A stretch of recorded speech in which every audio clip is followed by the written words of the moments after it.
Mukhang nagkakaalaglaga na at ito ay matapos na hindi po mapayagan si dating Speaker Martin Romualdez na makabiyahe patungo ng Singapore at ito po ay pinigil ni Ombudsman Boyeng Remulla. At ang persepsyon ng lahat mga kababayan ay hindi po ito mangyayari kung hindi po ito nakatimbre sa Malacanang. So yan po ang mga binabanggit dahil sa naman natin dito sa ating bansa na siyempre kapag kaalyado ka ng Pangulo ay makukuha mo yung mga gusto mong makuha, di po ba? Yan po ang realidad dito po sa ating bansa. Pero dito mga kababayan ay marami po agad na nag-isip at nagtaka. Mukhang magkakalaglaga na dahil sa nangyari dito kay dating Speaker Martin Romualdez at ito ang pinakamatindi. Kung inyo pong napakinggan, yung kanyang pahayag ay meron hong portion doon na parang tila ini-implicate niya na po itong si Pangulong Marcos Jr. Kasi ang binabanggit niya ay ito hong mga sinasabing anomalya dito po sa pondo po ng gobyerno ay ang nag-i-implement po nito ay ang executive branch, yung sangay po ng ehekutibo. Na kung saan, alam naman natin na yan po'y pinamumunuan ni Pangulong Marcos Jr. Ito ang sabi ho niya, that is why command responsibility is far more logically relevant in the executive branch. Where there is actual supervision, sabi niya operational control and implementation on the ground done in a collegial legislative body whose constitutional role is deliberation and appropriation. Yan po ang ilan sa mga binabanggit ni dating Speaker Romualdez na kung saan ay parang pinariringgan niya na. Kami sa ehekutibo, sa Kongreso, ang parte lang namin dyan, di ba, yung sa deliberasyon, ipinasa ang batas, pero yung implementasyon mismo, yung actual na pagkapatupad dito po sa budget, yung pambansang budget ng ating gobyerno, ay ang sangay ng ehekutibo. At alam naman natin, di ba, base sa mga report na talagang yung pera po, yung sa pambansang budget, ay nailihis po sa mga unprogrammed, di ba, na pondo. Tapos, ang binabanggit rito, kapag hindi po inaprubahan ng Pangulo, ay hindi po marirelease ang pondo. Karamihan ng mga pondo na galing po sa flood control project ay galing po sa unprogrammed funds ng national budget. So yan po kasi ang sistema dyan, DBM, pero ang DBM hindi kikilos basta walang go signal mula po sa Pangulo. So ganyan po, binabanggit rito ni Romualdez na parang nagpaparamdam na siya. At kasi dito lumilitaw talagang ang sinasabi niya nasa ehekutibo sila ang nag-i-implement ng mga batas na yan tungkol po sa, 'di ba, sa budget. Yun So, yun po ang ilan sa mga binabanggit ni Speaker Romualdez. Hindi ko na ibibigay yung buo, yung kanyang mga naging pahayag. Pero ang sabi niya ito pa I know, sabi niya I know many things. Sinulat ko na lang mga kababayan kanyang mga binabanggit. Sabi niya, I know many things about this current administration and the past administration as well. Ang sabi niya, alam ko marami akong alam sa kasalukuyang administrasyon at sa nakaraang administrasyon. Ayon. Sabi niya, and I say this carefully. If this matter is to be handled as a legal issue, then let it be handled legally, soberly and according to evidence. Ayon. So parang may binabanggit siya, kwida ho kayo dahil sa marami akong alam sa kasalukuyang Marcos Jr. administration at maging sa nakarang administrasyon. So parang pwede ho nating i-interpret ito na marami siyang alam na baho. Dito po. At sabi niya, itong matindi, I will not allow myself to be turned into the scapegoat so that others who are actually accountable can walk away clean. Ayon, I will not be the fall guy for other people's corruption. Ayon, nako. So binabanggit ho ni Speaker Romualdez na hindi raw siya papayag na gagawing parang scapegoat. Siya po ang, kumbaga sana, gagawing kasangkapan para makaligtas yung iba. Na kung saan talagang sila po ay merong pong pananagutan sa batas. So yun po ang binabanggit ho ni Speaker Romualdez. At alam naman natin mga kababayan na talagang ngayon, iba-iba po yung mga reaksyon at mga pahayag patungkol ho rito. At ang sinasabi talagang mukhang nagpaparamdam na ho. Nagpaparamdam na ho at ito ho nga si Romualdez. Sa kung sino man na parang gusto ho siya na gawing scapegoat at parang kumbaga sana isasakripisyo siya. Nako, hindi po siya papayag. So binabanggit po yan ni Speaker Romualdez. So mabigat ho ito. Pero sa kanyang statement, video message mga kababayan, doon ho ay nagmalinis po si Romualdez At bukod sa kanyang pagpaparinig dito po sa sangay po ng ehekutibo na pinamumunuan ni Pangulong Marcos Jr. ay ang binabanggit ho ni Romualdez ay ito pong si dating Senate President Chis Escudero at Congressman dating Congressman Zaldico. Parang itinuturo niya na yan lang daw po yung dalawa ang may kagagawan at sinasabing di umano ay nagmaniobra dito po sa budget.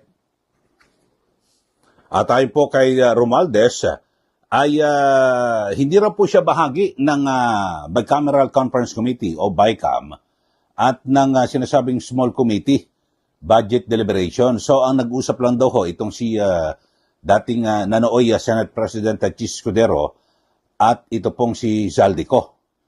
Pero hindi ho ito pwede na gawing alibay ni Romualdez. Bakit ho?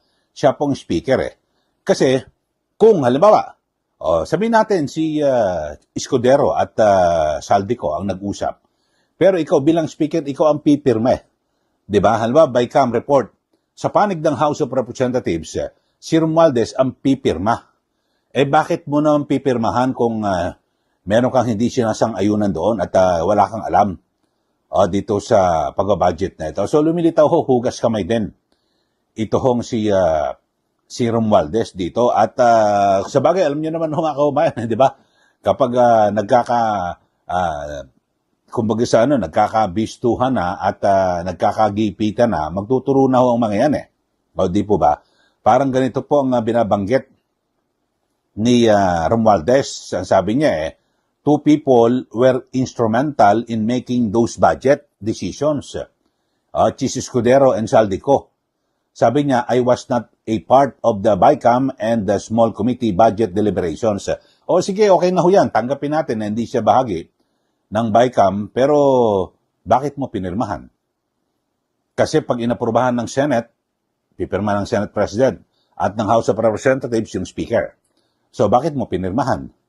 At hindi mo alam na kung ano na pag-usapan dyan sa BICAM at small committee. Siyempre, i-update ka ni Zaldico na, boss, eto na nga nangyari. Ganun ba? Baka, ano kaya ang sagot mo? Ano ba tayo dyan? Meron ba tayo dyan? Baka pwedeng ganun maging persepsyon. Boss, meron. Sige, tuloy natin. Pa-approve. Kasi mga kababayan, hindi pa pwede. Hindi ho makakatakas sa pananagutan. Ito pong si Romualdez dito. At siguro, maganda rin yung kanyang punto na yung ehekutibo ang talagang pangunahing nag-implement ng nasabing budget. Siyempre, walang iba kundi si Pangulong Marcos Jr., di po ba? So ito ho, sabi natin, baka magkalaglagan na ito, dire-diretso ho ito mga kababayan. Kasi alam nyo, pag mga ganito, magkakalaglagan, siyempre, ano yan parang kumbaga sa domino effect Yung isa bumagsak, lahat ng mga katabi kasama, dire-diretso babagsak na po lahat yan. Ganyan po ang mangyayari dito po. So, ito mukhang hindi lang po ito simpleng issue At siyempre, sabi nga ho ni matagal daw po siya nanahimik Itong si Romualdez at ngayon lang ho siya nagsalita. Siguro naramdaman niya na yung kanyang, ako nang napapanood ko yung kanyang video message, ay ramdam ko yung kanyang yung bigat sa kanyang kalooban na noon ho mga kababayan, talagang alam niyo ho dito talaga kumbaga sa weather lang ho talaga Nung mga unang taon ng Marcos Jr. administration, nang siya po ay speaker, di ba, nakatatlong taon siya, talagang yung talagang iba ho iba yung dating siga ho, talagang kinikilala ho mga kababayan, di ba? At lahat po ng mga kongresista halos lumuhod at halikan yung kanyang paa, di po ba? Ganun ho, talagang kita niyo naman sa mga nakarang kampanya iyang sila Luistro, kung sino-sino pa mga congressman na talagang ipinagmamalaki nila na si Speaker Martin Romualdez. Yung kanyang ipinamimigay na mga ayuda, yung mga akap na yan, tupad, etc., etc., yan, galing yan sa pagsisikap ni Romualdez. Pero ngayon unti-unti hunaw siyang naiiwanan pinababayaan. So, yun mga kababayan. So, lumalabas na matapos umano siyang hindi payagan. Siyempre, yung pagbiyahe, alam naman natin. Although ako sa pagkakalam ko, korte lang pwedeng pumigil Pero meron ding kung siya po'y nasa ilalim ng investigasyon ng ombudsman, yun. Nasa jurisdiction na siya ng ombudsman, so hindi siya pinayagan. So, masakla po ito. At isang malaking kahiyan at sampal, di ba, kay Speaker Romualdez kasi sinabihan pa siya ni Ombudsman Boying Rimulya, dahil magagaling na doktor dito dito ka na lang magpagamot, diyan sa St. Luke's.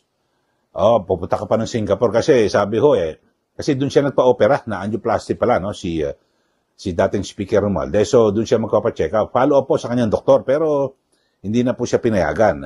Baka naman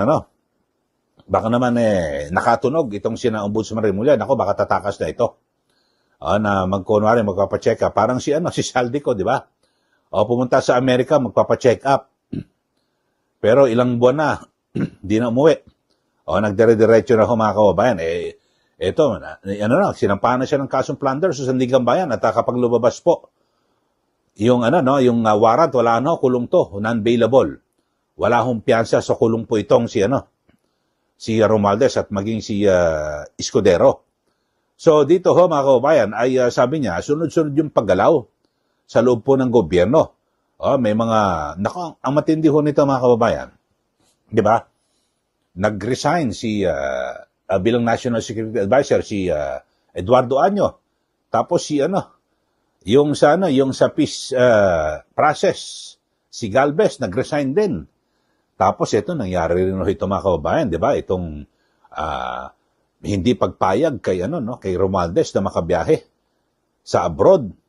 So yun lang ho mga kababayan kaya titingnan ho natin kasi alam ko kapag ganyan domino effect yan. Kapag merong isang itinumba, lahat magtutumbahan yan.